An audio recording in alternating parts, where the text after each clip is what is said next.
Cuando falleció tenía 31 años y hacía 10 años que estaba en estado vegetativo. Su caso instaló la discusión, más que sobre la eutanasia, acerca de los límites de los tratamientos médicos, la lucha de los padres, los reveses judiciales y la sorpresa que se llevaron todos una vez que la desconectaron del respirador. En la habitación de ese lugar de internación de enfermos crónicos, la imagen, no importa el tiempo que pase, se mantiene quieta, nunca varía, ¿o sí? El paso del tiempo profundiza de manera imperceptible el deterioro. Siempre se puede estar peor, los ojos se mueven sin coordinación entre sí, con la mirada vacía, con las cuencas cada vez más profundas. Como el resto de la cara se contrae, pierde definición, los ojos cada vez toman mayor protagonismo, el hueso de los pómulos amenaza con abrir la piel, cada vez más tirante, gris y adherida a ellos.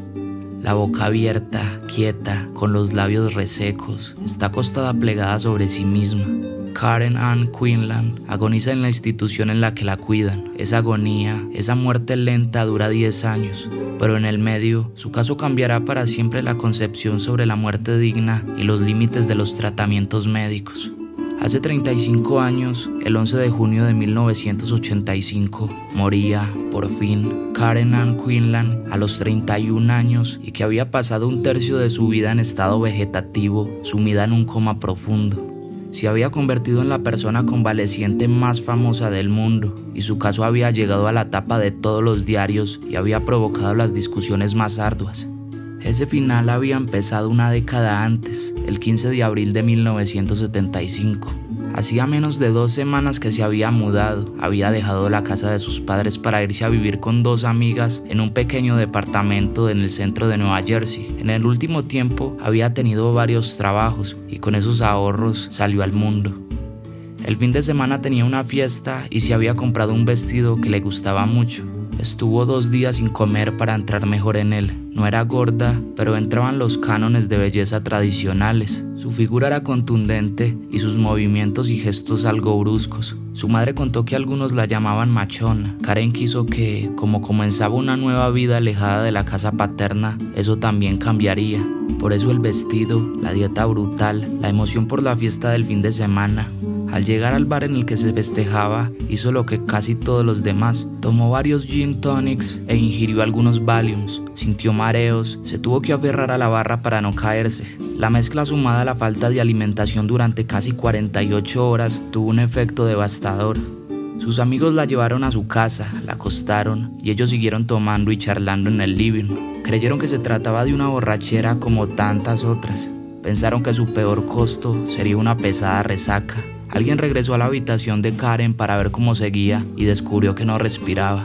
Gritos, desesperación, un llamado a emergencias, alguien que hace respiración boca a boca. Los médicos lograron revivirla, el traslado veloz al hospital, la internación en terapia intensiva. Después del alivio inicial, por haber logrado mantener a la joven de 21 años con vida, llegaron las malas noticias.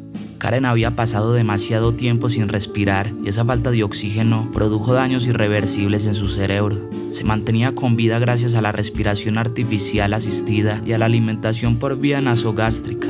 Karen había sido adoptada por Joseph y Julia Quinlan a las pocas semanas de haber nacido. Luego nacieron Mary Ellen y John, sus hermanos. Los padres de Karen practicaban el catolicismo. Cuando pasaron los días y la evidencia de que su estado era irreversible, intentaron convencer a los médicos de desconectarla de la respiración mecánica. Les parecía que era el gesto humanitario adecuado, finalizar el sufrimiento y la agonía de su hija. Los médicos se opusieron. La postura inflexible se debía más al temor de ser acusados de homicidio que a convicciones éticas o religiosas.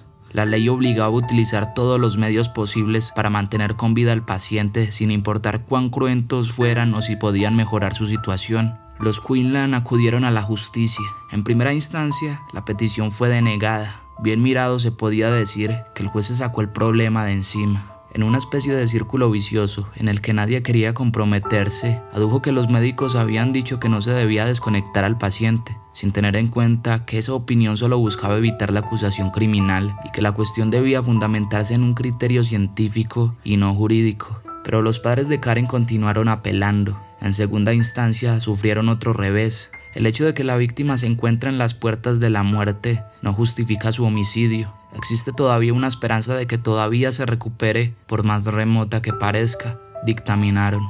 Los padres no se detuvieron hasta llegar a la Corte Suprema del Estado. En el camino, habían pedido al consejo de Lawrence Casey, el obispo de Nueva Jersey, quien los apoyó con decisión. La opinión médica especializada ha establecido que Karen Quinlan no tiene una esperanza razonable de recuperación de su estado comatoso, a pesar del uso de las intervenciones médicas disponibles. La continuidad de medidas mecánicas de soporte cardiorrespiratorio para mantener sus funciones corporales y su vida constituyen medios extraordinarios de tratamiento. Por tanto, la decisión de Joseph y Julia Quinlan de pedir la retirada de este tratamiento, de acuerdo con las enseñanzas de la Iglesia Católica, es una decisión moralmente correcta. En su presentación, sumaron parte de una encíclica de Pío VII que se dio a conocer en 1957, pero el caso ya no se trataba solo de su hija. El Papa Pablo VI, contradiciendo al obispo de Nueva Jersey, condenó de manera contundente, sin ningún matiz, la eutanasia. Se estaba refiriendo sin el menor lugar a dudas a la causa Quinlan. Hubo otro hecho ajeno que influyó en la cuestión y sometió a más presión a los padres de Karen y a los jueces que debían decidir. Por esos días, un hombre en Texas despertó luego de estar 8 años en coma. Mientras tanto, los Quinlan leían como los llamaba la prensa, los padres que quieren que su hija muera. Poco más de un año después del colapso de Karen, en la última instancia judicial, los magistrados de la Corte Suprema del Estado autorizaron a los padres a desconectar a Karen del respirador. La votación fue unánime, 7-0. Se basó en el derecho a la privacidad y en la posibilidad de decidir. Los jueces dijeron que en el hipotético caso de que Karen pudiera despertar unos instantes y enterarse cuál era su estado y cuáles eran sus nulas probabilidades de mejorar, ella tomaría la decisión de desconectarse. Y como era obvio que ella no podía hacerlo, sus padres eran las personas adecuadas para tomar semejante decisión. A esta altura, la expectativa por la resolución final de la justicia había excedido largamente el ámbito familiar. Karen Quinlan, su causa, se había convertido en tema de conversación en los más diversos lugares. La discusión ocupaba la tapa de los diarios y las revistas más importantes del mundo. Por primera vez el debate sobre la muerte digna se había instalado en la sociedad. La sentencia, permitiendo a los padres desconectar a su hija, recorrió el mundo. Karen tenía reservada una sorpresa más. Cuando los médicos le sacaron la asistencia mecánica respiratoria, ella siguió viviendo, respiraba por sus propios medios. Una vez más intervinieron los padres. Se negaron a que le sacaran la alimentación vía nasogástrica. Para ellos eran dos asuntos bien distintos. Una cosa era mantenerla con vida artificialmente a través de un aparato que la hiciera respirar, y otra era el de alimentar a alguien que no podía hacerlo por sus propios medios. Nosotros nunca pedimos que nuestra hija muriera, lo que solicitamos era que se restableciera su estado natural. Así podía morir en los tiempos de Dios, dijo su madre Julia Quinlan.